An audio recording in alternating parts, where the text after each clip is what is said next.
Good morning, evening, afternoon, everyone. I am Dorm. This is Dorm Streams, and welcome back to the Games of the Decade list. Guess what? This is it. This is the top 10 games, in my opinion, of the last decade. We are in June of 2020, so this series took me a long time, but I'm so glad that we could dedicate the YouTube page for a while to celebrate all of the games that I think are worth celebrating. I'm just so glad that I get to do this. Thank you all for everybody who's supported this, who's watched these videos, who's liked them. And without further ado, let's get into it. The top 10 games from 2010 to 2019, in my opinion alone. Let's get started. First, I would like to start this video with an addendum. In the last video, I stated Uncharted 2 did not make the list for a couple of reasons. So I wrote this list at the end of last year, in December of 2019. That being said, I have since realized that the reason Uncharted 2 was omitted from the list was not because it's not a great game. It was because it came out in 2009. I failed to notice that when I was writing the excerpts for last episode. So just so it's said, Uncharted 2 is amazing. I was trying to basically rationalize my past decisions, thinking I would agree with my past self, instead of just looking up when Uncharted 2 came out. Thank you to my buddy Jay for pointing that out, and I apologize for leaving Uncharted 2 off the list. Well, I don't apologize, just the reasoning was wrong. I still like Uncharted 3 and Uncharted 4 better than Uncharted 2, just so it's said. So it's not that crazy, but it absolutely would have been on the list somewhere. I just wanted to make that addendum now. There we go. Number 10, The Stanley Parable. All of these games on this list from here on out are going to be games that I consider life-changing in some sort of way. The Stanley Parable is a game that I think of a lot still. If you're unfamiliar with what the Stanley Parable is, it's an indie game where you play as Stanley, this just sort of nondescript protagonist, and you are guided throughout this abandoned office. It just looks like a standard office. By a narrator.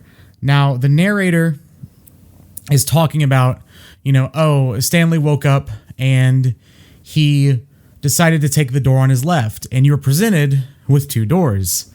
So immediately, very early on, you sort of realize, okay, this is going to be about the player versus the narrative. You're going to sort of be fighting this narrator or cooperating with them. So, for example, you could take the door on the left and the narrator will extend his normal story. He'll say the next decision Stanley made, and you can either go with that or defy it, or you can defy him right from the get-go, and then the narrator will become sort of indignant and will be like, that's weird. No, Stanley actually went back and took the door on his left. Like, there are a lot of moments like this, and this game I consider life-changing because it really made me view a way a player can play in the space completely differently, and just how empowered you are as a player and how much you can sort of buck the trend of what a developer wanted. Now, that being said, all of that action of bucking the trend is what the developer wanted. So it's a very interesting ebb and flow. This is one of my favorite games to watch people play for the first time, to show friends. It's not a complicated game. You literally just move through the world. There's not a lot of actual gameplay that could be a barrier for someone like my mom or my little sister or someone like that. It's literally just moving through the world, and I think it's one of the most fascinating concepts ever in gaming. They recently announced that they're going to be doing like a remastered Redux sort of version where they're adding new pathways. So basically the game plays out as you follow a pathway, and then as the loading screen will tell you, the end is never the end, is never the end, is never the end. So you're constantly in a loop of just exploring what pathways can take you where.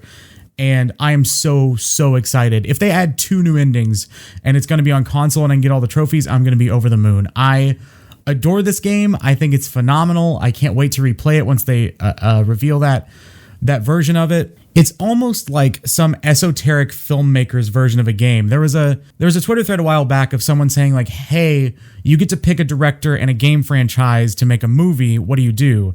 And my answer was David Lynch doing the Stanley Parable, because I don't know how that becomes a movie, but those words just seem to intertwine so easily in my brain. And that's something I so would love to see happen, that's where I went with it. This game, if you like weird stuff, if you like sort of esoteric, thought-provoking strange games. I highly recommend this game. If this sounds interesting to you, by the way that I found out about it was very organic on the Steam page. I played the Stanley Parable demo because it was recommended to me on the Steam homepage. I'd never heard of it before. The demo does not spoil any of the main game, but will do a good job of telling you the tone of the game. It's very silly, very weird, very kind of like you're going to be laughing and also going like, what? Like it's the perfect tone representation without actually being the game itself, and I think that should be applauded as well. So go download the Stanley Parable demo if you play on PC. It's free. So see if you like that, if you enjoy that, you're going to love the real game, I promise. Just play Stanley Parable. It's so good. It's so good. Number 9, Bloodborne. If you had told me 4 years ago, 3 years ago, 2 years ago even, that Bloodborne was going to be in my top 10 games of the past decade, the decade where I played by far the most games I've ever played, and the decade that I would put most of my top games of all time in, if you had told me that one of my top 10 games of that decade would be Bloodborne, I would have thought you were crazy. This game took a long time to click with me. It's kind of like when you first try a brand new type of cuisine or a style of food, a region of food, and you maybe are unfamiliar with it, but something about it just keeps drawing you back. That's what Bloodborne is to me. I played through it for a little while because all of my friends were loving it, could not get into it, thought the game was bad. Tried to play it again later on stream, got a little bit through it, could not get through it, thought the game was bad. I stopped, for those of you who know Bloodborne, at Rom, the vacuous spider. I love that name. And then I want to say about 2 years ago, it's hard to remember the time frames of these things, but about 2 years ago, I played through Bloodborne on stream again. I was like, I'm starting fresh. There's something about this game that keeps calling me back, and I'm very stubborn, and I don't want to let anything beat me. And so I dove headfirst into it, and I don't know if it was about my optimism going into it or just the way the community embraced me or whatever, but it all clicked. It all just clicked and fell in line, and I was experiencing this thing you hear so many people talk about with all of these Souls games, or Soulsborne games, or now just what I think most people refer to as FromSoft games, From Software, the developer. You have that feeling of just elation when it comes to beating a boss, and I wanted to deny it on my first food playthroughs. I was like, that wasn't that great. And then years later, I would still be thinking about, I bet I could give it one more go and actually beat it this time. I've gotten better at games, or I've gotten more used to controls, or whatever. And that is just a small part of why I think Bloodborne is so special. Sekiro has all those elements. I played Dark Souls 3, which also has those elements. Bloodborne, I think, is my favorite and the most special, not only because it was my first of the FromSoft games, but also the world is just so fascinating. It's very Lovecraftian, very sort of gothic, but grotesque and dark and moody and blue and gray and greens, and it's very, if the word tendrils were an atmosphere, I think that's how I would describe Bloodborne. It's just so encapsulating of an experience. And sure, there are horror elements, there are things that will jump out at you, not as a jump scare, but just as an enemy that you're not expecting. And the boss fights are so hard for a new player. I understand, depending on where you've been, I've seen people do first playthroughs after having played through all the Dark Souls games, and they think it's relatively easy. I've seen people do first playthroughs as their first FromSoft game, and they think it's the hardest thing in the world. I fall in that category, or I did fall in that category. But no matter what approach you come to it from, I think the boss fights are so satisfying. The speed of this game, of course, they would get faster with Sekiro, but this, at the time it came out, was the fastest FromSoft game and feels, in my opinion, miles better than playing Dark Souls. Gone are like the slow shield parries, and you have this wonderful gun, which I think the gun parry in Bloodborne is one of my top 5 feelings of just like, ooh, got him, like combat moments in games, period. There's so much to love with this game that it's hard not to be verbose talking about it. And I completely understand, by the way, I will not hold it against anyone if they've put it down after trying it. I think this game is a trying game, not only in the fact that you should try it, but also it tries you. It is just a trying experience. If it clicks, if for whatever reason you come to the space I came into 2 years ago, it's unlike any other game I've ever played. And as I was making this list, it just kept creeping higher and higher. It's one of the only games I have a fervent itch to go back to without any incentive. There's no trophies. There's nothing calling me back. I've done everything. I've platinumed the game. I've beaten every boss. I've done all the chalice dungeons. I've tried to do pretty much everything in that game. And yet somehow, some way, I still want to go back and do another playthrough with a different weapon, or doing a low stat run, or doing not a speed run, but just, going through as fast as I can. And I guess that is technically a speed run, but not a good one. I'm not going to officially call it a speed run, just, trying to see how fast I can get through the game. I could talk about Bloodborne for hours. I will save you that courtesy, but if you just, like I said, if you fall in line with it the way I did, it's a wonderful, transformative experience. Number 8, LittleBigPlanet 2. I might be the only person in the world who would have LittleBigPlanet 2 in their top 10 of games from the last decade, and that's okay with me. I'm very comfortable with the fact that I adore this game to a pretty wild level.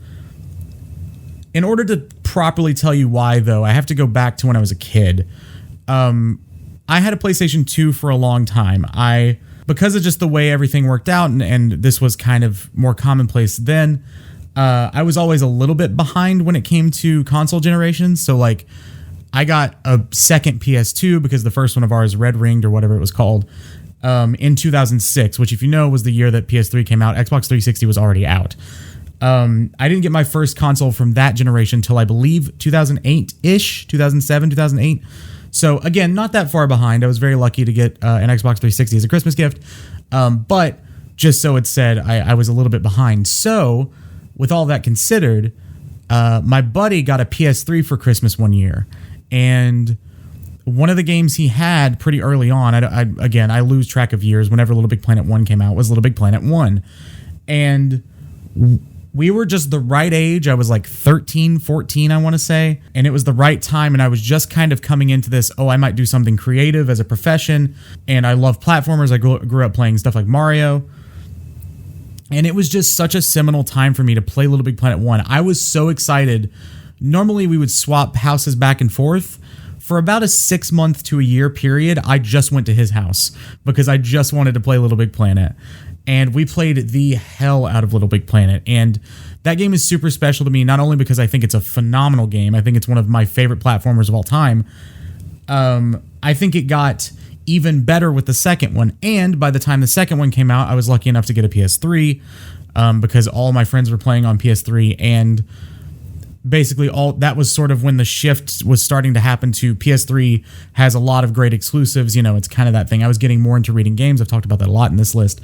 But when LittleBigPlanet 2 came out, that was the catalyst for me to beg for a PS3. And PS3 prices had come down. The PS3 Slim had just come out. It was kind of the perfect storm for me as a kid. LittleBigPlanet 2, I think, does everything LittleBigPlanet 1 does better than LittleBigPlanet 1. And that's why LittleBigPlanet 2 is so high on this list. It does all the creative stuff. If you're not familiar with LittleBigPlanet, it's basically a platformer that you can create yourself. If you're familiar with Mario Maker, this was years before Mario Maker. But they also have what I think to be some of the most fun campaign levels of any video game, especially any platformer. Just these small worlds where you collect all these things that you can dress your Sackboy, which is the mascot. If there's a jump cut, that was me getting Sackboy. This is Sackboy. I think the way I would describe LittleBigPlanet 2 most is just charming. The game is so charming. Everything about it feels fun. All the collectibles, I think, are fantastic. You get like skins for your character or pieces you can use to build your own levels or stickers that you can put on other levels. Like a lot of it is very customizable. And I used to obsess over what characters my little Sackboy was going to wear. It's kind of almost the video game version of collecting Funko Pops, where it's like there's this base model and you can kind of push it any way you want. And there were a lot of movie license tie-ins for skins. And I remember one year for my birthday, I got a PlayStation gift card solely to spend on LittleBigPlanet skins. Like, that's how much I was into it. I don't know if this game is this high on my list if I don't tie it to such dear memories. If it wasn't super, not to use this word twice, but transformative for me as a gamer, kind of really coming into like, I really love video games. All I want to do is play this LittleBigPlanet 2 game. And that was my reaction with the initial one too. And I've never been more hyped. Another great example of why LittleBigPlanet 2 is so so important to me is because I remember being the most hype I could ever be when I saw the LittleBigPlanet 2 announcement trailer. And this was before I knew what E3 was and before any of that kind of stuff. I remember the song with Sleepyhead by Passion Pit. Like, I remember every beat of that trailer. I don't know. It's just so, like, yes, I think this game has such merit as one of the best platformers of all time, and often gets passed over, which I get with Mario and more iconic series, but I really think this could go up to bat with any of them in just charm and fun and hidden difficulty. There were rewards for acing a level, which is not dying a single time, and some of those were really hard to get. There's just a lot of layers to love with this game, and I think LittleBigPlanet 2 is the way you do a sequel. It kept everything you love and added on to everything else, and I adore this game. Number 7, Red Dead Redemption 2. Kind of another surprise for me. Again, as I was making the list, the Red Dead Redemption 2 just kept creeping up, and I eventually got to Red Dead 2 versus Red Dead 1. And for reasons I've spoken of on Red Dead 1 in the past videos, Red Dead 2 just kind of leapfrogged it. I was an older gamer. I have had more adult experiences by the time I'd played Red Dead 2.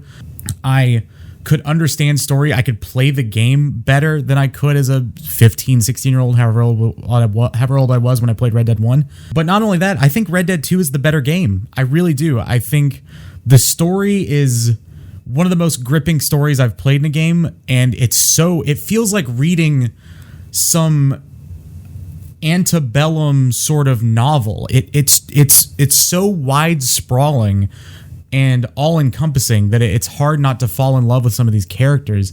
I was very worried when I saw the reveal for Red Dead 2. I was like, oh, there are going to be too many characters. I don't like big casts. And they do such a good job of making at least sort of the smaller cast of your group feel super important. And I think this story is one of the most well-crafted stories in video games. Especially in the second half, I think is phenomenal. I understand that the prologue starts slow for some people. I was okay with it. And I understand that there are lulls for some people. For me, those were just breathing moments. And the pace of this game, I think, worked out beautifully for me. I think it worked out beautifully as a stream game. I full disclosure, I played this full game on stream, and I loved every second of it. I think this is one of the best looking games I've ever seen. Visually, Rockstar always blows you away with their visuals, and Red Dead 2 is no exception to this. This was the reason I got a PS4 Pro, was prepare for Red Dead 2 and Spider-Man, and it was totally worth it. Seeing this game in 4K was an absolute feat of what gaming can come to mean in this decade. There's a moment for me in Red Dead 2 that really sums up the reason I think it's so special, and it's not a story moment. It's nothing spoilery. I was walking around, I was probably 30-40% of the way through the game, and I was just walking around the open world, and I came across this little ghost town. It wasn't very big. There was nobody there. The doors were boarded up, and there were, X's on the windows and things like that. And I got off my horse because there was this barn, and I saw you could go into it. I was like, this is interesting that there's all these boarded up houses, but you can go into this barn. So I go into the barn, and it's more like a community center. It's got like church pews, and there's like a little stage. And as I'm going into this barn, it starts pouring the rain.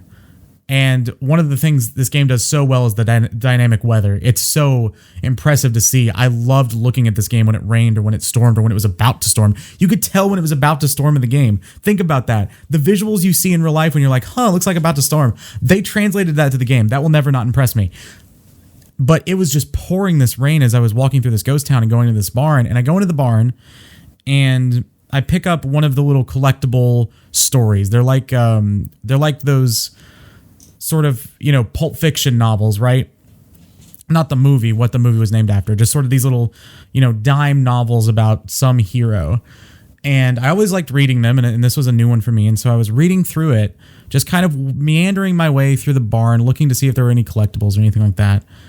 And by the time I finished reading it, I came out of the menu, I looked up, I heard the boards in the barn sort of unswell and creak a little bit, and I came out of the barn door and the sun was flooding the screen. And I've never experienced something so serene in a game before. It was really a super touching moment. I remember texting some friends about it in the immediacy of it and like tearing up at this thing that was not scripted. This was, I mean, maybe there's some underlying thing about if you go into a building, you come out of it, it's the rain's supposed to stop or whatever. I don't know. But this was not a story moment. This was not something that was explicitly written. It was just, I happened to be here, and it made everything feel so robust and detailed.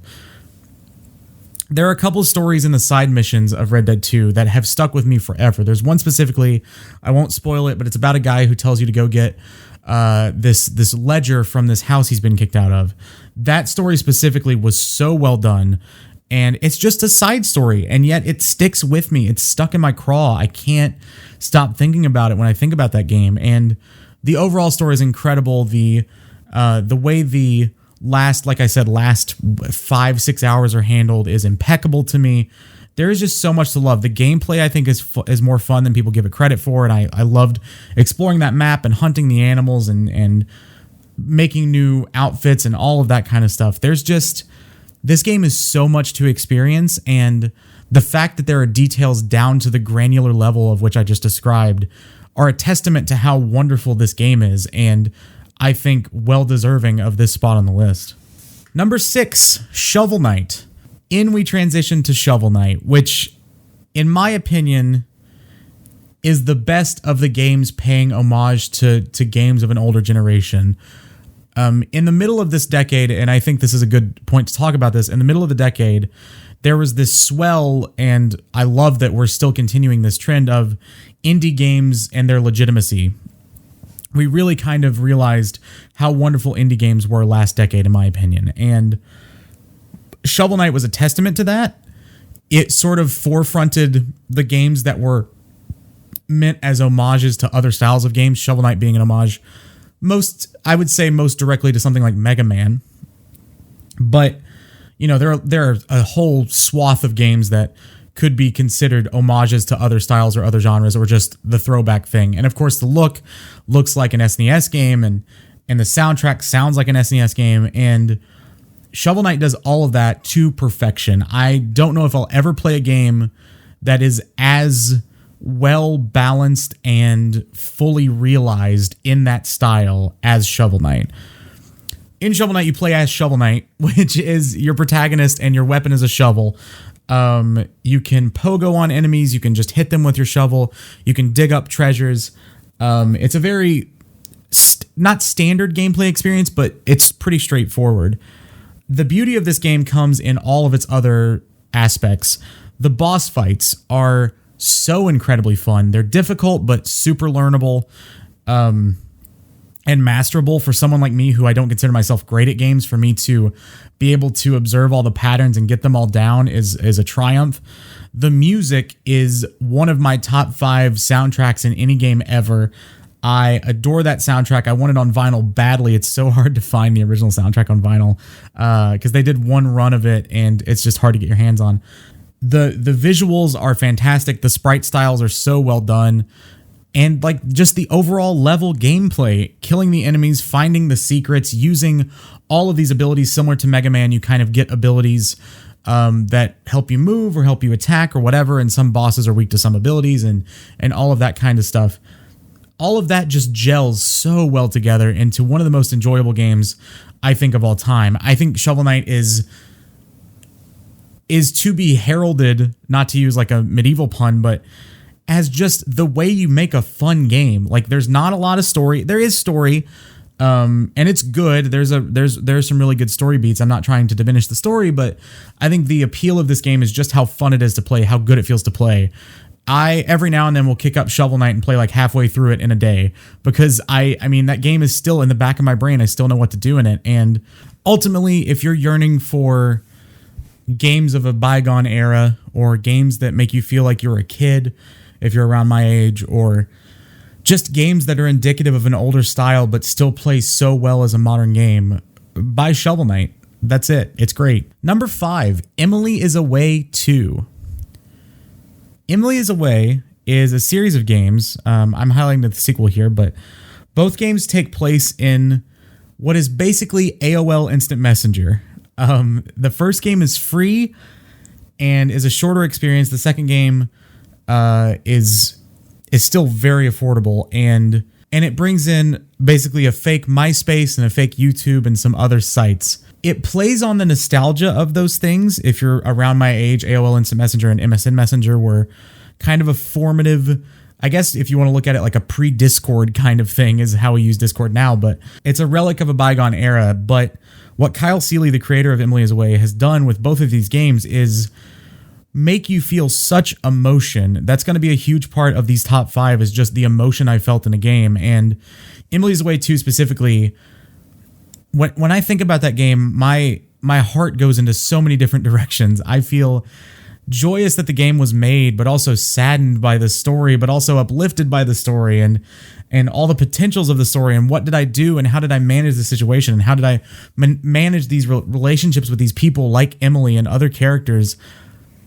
And what was like, how did they manage? How did they manage to make a game where I felt so emotionally attached to these characters that are really just a computer, but it feels like you're talking to them? And there is some weird connection thing, like with Telling Lies I mentioned earlier. There's this weird humanness to this game that not many video games possess, and I think this is the best game to do that. I feel very much that these are real people in the moment. Of course, I know this is a computer game. I understand. But in the moment, you feel the emotions that you would if you were in that time period. This game does a wonderful job of taking you back to, I forget exactly what year, like 2006-ish. So it takes you back to, I believe, like 2006-ish. It's like early days of YouTube. And it does such a good job from my experience of capitalizing on that nostalgia. There are like memes from then, and just the way the fake YouTube looks, like all of the textures on the buttons and things reminds me of that era, and just the idea of MySpace at all. And all of that adds to a nostalgia and a familiarity. So that definitely makes you feel more at home with this game. But really, it all comes down to the stories and this interpersonal relationship you have with a bunch of different characters, namely, of course, Emily, because she's the eponymous character. But really, it's a human experience. It is. I'll be very upfront. I cried multiple times throughout the course of this game, specifically at the end. There's a song that plays at the end that is a licensed song, but it plays through the YouTube thing. Every time I hear that song, because I now love that song because of this game, I am just windswept by the amount of emotions I'm feeling. And it's hard to kind of put into words how impactful this game is, and it may not land for some people. I totally understand that this idea is kind of far-fetched of playing basically what is AOL Instant Messenger with bots, but the story there is so important, and there are these you don't get to just say whatever you want. There are these pre-made choices, almost like a Telltale game. That's kind of how you do the dialogue, and in that, there are branching paths, but the story is just so... I can't put it into words. It's so fascinating how much you connect with these characters, and I think connection is the best word to sum this game up. It's just so good. Number 4, Gone Home.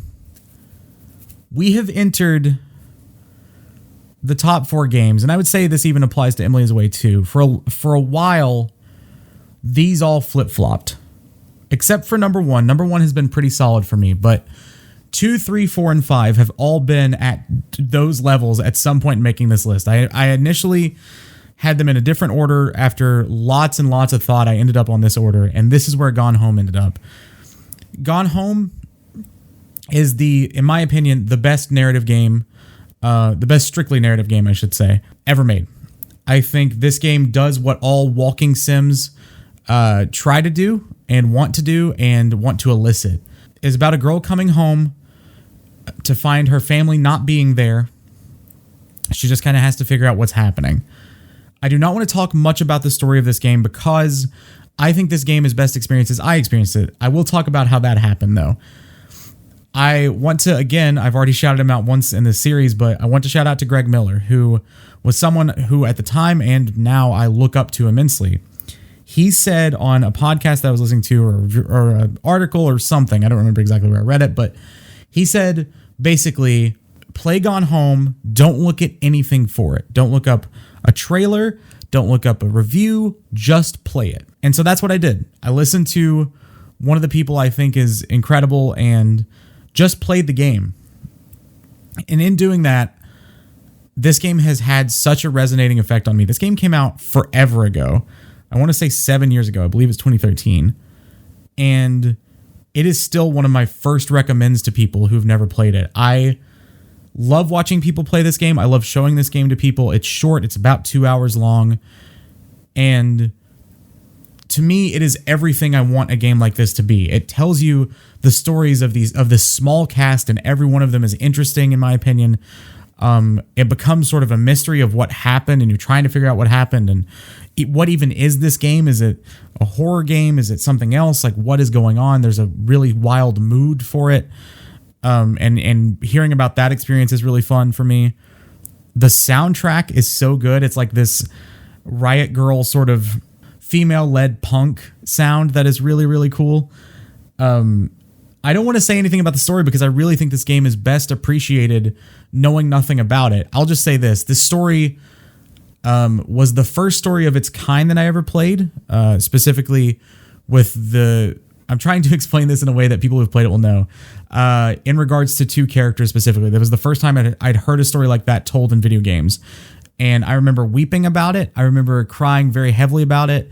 And I remember this being sort of a very... eye-opening might not be the right word, but very holistic experience for me. It really affected me and made me think about the aspects of that in a new light, and just think about the way people interact in a new light. And this game is very, very instrumental in the way I feel and the way I support the causes I do, and all that kind of stuff. This game has had such an impact on me and on my life, and for that, I'm forever grateful.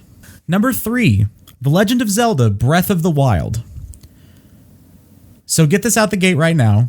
This was my first Zelda game. This game is so good that I have since gone back and played Link to the Past, Ocarina of Time, and Majora's Mask. Majora's Mask I had to put down. But the other two I finished because I am chasing the high that is Breath of the Wild. Growing up, I had an N64, I had an SNES, but the games we bought for it were either Mario or sports games or things like that.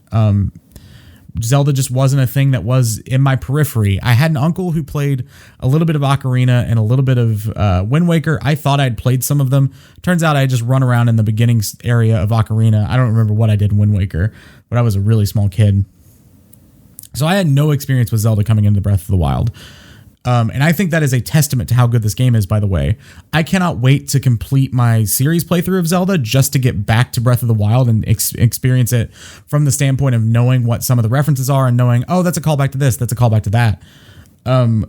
Experiencing it all brand new for the first time, I'm going to use a word I only use when describing this game and maybe in one other context, and the word is magical.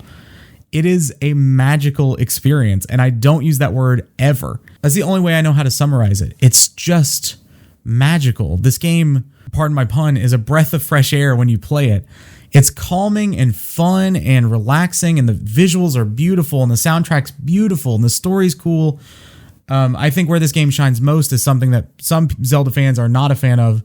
I still think, I guess because it was my first, I love this system of the different shrines popping up, and they're like smaller challenge rooms. There is something so... I compare that a lot to playing with Legos as a kid, where you kind of just create your own little missions inside of it. Like you can kind of problem solve. Yes, there's the way that they present that you should use this thing, but you can kind of problem solve however you want. And one of my favorite things about Breath of the Wild is trying to solve those shrines in ways that were not intended. Or if they were intended, were very well masked within the path of something else, like trying to launch myself with an item too straight to the goal, or trying to do a crazy arrow shot or whatever. Nothing makes you feel smarter than beating the game at its own game, and this game is really fun to do that in.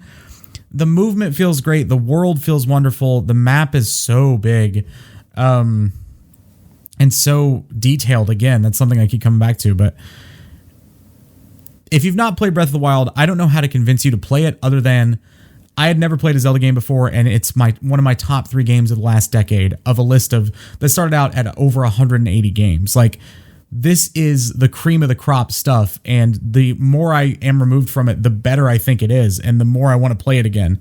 It is an enthralling experience that I can't celebrate enough just because it's so worth celebrating. Number 2, God of War. I was blown away by God of War. I expected it to be good. I thought it would be really good. I grew up playing the God of War series.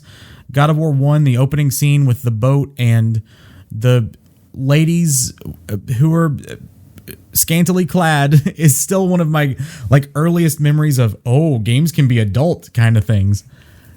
And I like those games. I like the hack and slash. They were very comfortable for me. I played God of War 1, 2, 3, and Ascension. Barely played any of Ascension, but 1, 2, and 3 I played quite a bit. And I was excited for a new God of War. I didn't expect this. I had no earthly clue it was going to end up this high on my list. Like, the trailers were great. The preview coverage was great. I knew how much everybody in the industry was celebrating it, but for some reason I was just like, okay, I think this game will be really good. And I was blown away at every turn by this game. The story is so good.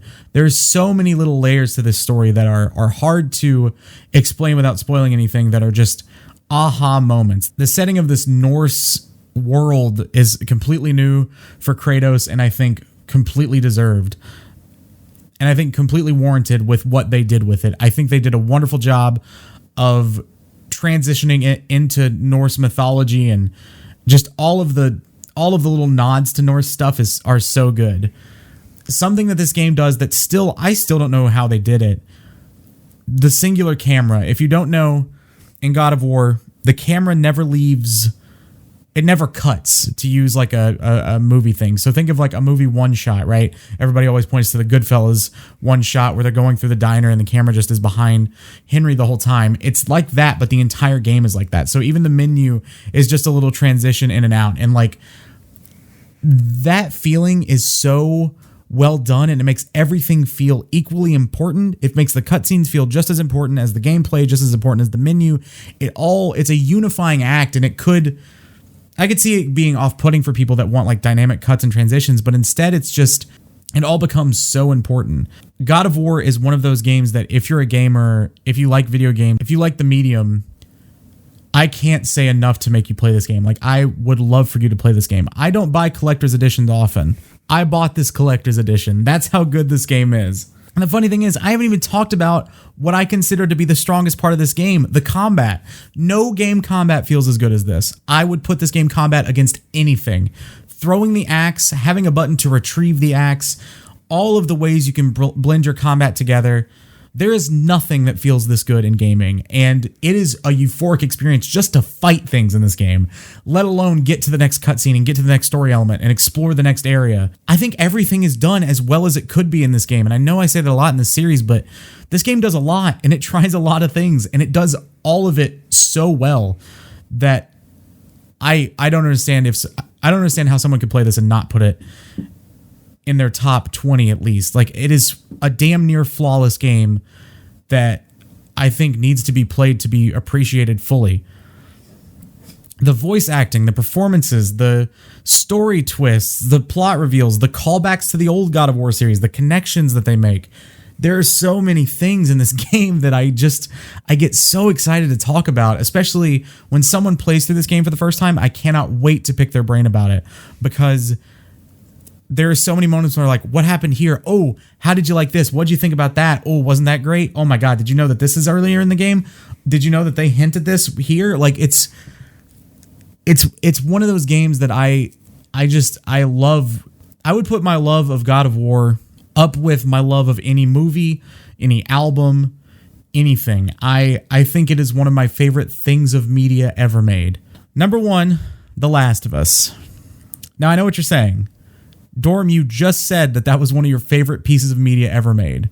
Well, the only reason it got second is because I believe that The Last of Us might be my favorite piece of media ever made. Favorite movie, favorite album, favorite book, favorite show. I think The Last of Us might be my favorite of everything ever made. It came out the summer I graduated high school. It was like the last hurrah for the PS3. I was super into games and was so excited for this game. I had seen previewed a bunch, and it delivered in every way. I've talked about The Last of Us at length in other places. The soundtrack I have on vinyl. I didn't want to spoil it, but I almost put it up as my album back there. The visuals at the time were the best looking game I'd ever seen. I still think that game on PS3 looked better than a lot of games on PS4 at launch. That's how good that game looked. The gameplay, I think, is super underrated now. People really don't like the gameplay, and that's fine. I mean, I won't begrudge anyone for not liking any aspect of any of these games, but I think the gameplay is super fun and rewarding and makes you really feel like everything you do is consequential and matters. But I think it would be impossible to talk about The Last of Us without talking about the story. I think this is the greatest video game story of all time. I think the characters are the most I've ever been attached to a video game character. Ellie specifically is one of my most one of the characters I care most about. And seeing her journey as you go on this journey across the United States is just incredible to watch. The performances from Troy Baker and Ashley Johnson as Joel and Ellie are, in my opinion, the best performances in video games history. The performance Troy Baker gives early on, especially in the prologue, is I don't know how you would do it. It's so incredibly emotional, and this game is indicative of my love in other stories too. They were not shy in saying that The Road by Cormac McCarthy was a big inspiration for this, and The Road is one of my favorite fiction books of all time. Neil Druckmann and Bruce Straley, who wrote the game, they basically do things that I think if I were to create a game or create a movie or whatever would want to do. They are not afraid to go dark with things. They are not afraid to show things in its entirety. They are not afraid to be sad because these are things that would happen in this environment, and that's what the story wants. The overall atmosphere and how this sort of post-apocalypse came to be, how clickers came to be, how this fungus is overtaking the world is also super fascinating. I just think every aspect of this game is perfect. I don't like holding things to an insanely high pedestal, but the older I get, the more I do that with The Last of Us. I still remember every beat of it. There's a moment with The Last of Us where my best friend and I discovered we were kind of in the same spot, and all we wanted to do was play The Last of Us, but we also wanted to hang out because it was summer. So I went over to his house, and we just played The Last of Us side by side, and whoever got to the cutscene first, we would watch the cutscene and then pause and let the other person catch up. And we probably played through 5 hours of the game like this. And that's a super special moment, sure, but I've never wanted to do that with a single player game before. I was never like, yes, I want to hang out, but also I can't put this game on hold. And the other person felt the exact same way. That's how momentous this game was. I could talk, similar to other games on this list, I could talk about The Last of Us forever, but I'll just say this. To me, my life would be in a different course had I not played The Last of Us. And you could say that for a few of these games, but I don't know. I think The Last of Us has impacted me more than any video game ever and more than most media ever has. And for that, for everything that I love about this game, for the storytelling and the characters and all of that, for everything positive I could ever say about any video game, that's why The Last of Us is number one on my list of games of the decade. And that's it. We finished the series. It only took 6 months. But thank you so much for watching. Thank you to everybody who's been patient. And I know these uploads have not been the most succinct things possible, but they take so long to edit. And thank you for being along for this journey. Thank you to the patrons over at patreon.com/stormstreams for being here. And for being patrons and for being wonderful and supporting this whole endeavor. Thank you to everybody who's made it this far. If you've watched every video, seriously, thank you. I can't thank you enough. That's insane. 10 videos on YouTube is like an eternity. I'm so excited to get started on the other stuff. There's already videos uploaded, ready to go to get back on track with the normal dorm plays and in retrospect and all the fun stuff that we normally do with video games. But I really appreciate you all allowing me the space to try this new thing that maybe it comes back in a Game of the Year form. Maybe it comes back in Albums of the Year. I don't know how it's going to work out. Maybe it comes back in Films of the Year. I don't know if this format's ever going to come back, but I really enjoyed doing this. This was a huge passion project for me, so thank you all so much for being here for that. As always, take care of the dorm while I'm gone. Your time is your most precious thing, and thank you for sharing a little bit of that with me. Have a good morning, evening, afternoon, wherever you may be, and I'll see you in the next video.